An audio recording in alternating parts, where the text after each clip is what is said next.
Bueno, primeiro gustaríame evocar a Elisa Ferreira, que é unha historiadora xa retirada da vida académica, que foi autora dun libro absolutamente xiparangón na historiografía galega, que é Galicia en el comercio marítimo medieval.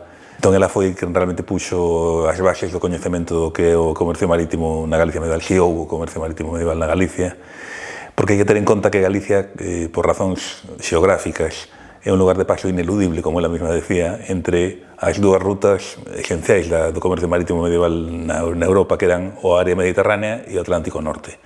Entón, sí ou sí, os comerciantes que facían esta rota tiñan que pasar por Galicia, e lóxicamente pasaban por Galicia e non pasaban sin máis, pasaban e paraban.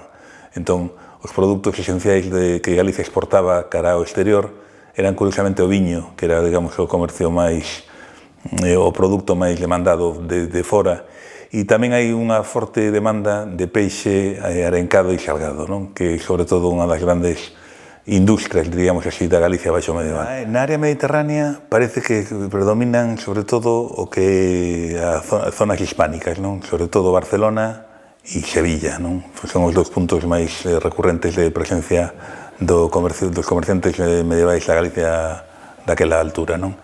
E con respecto ao Atlántico Norte, sobre todo as costas de Aquitania, Bretaña, Normandía e o mundo británico, non? Son os puntos máis marcados pola actividade comercial dos mariñeiros galegos na Idade Media.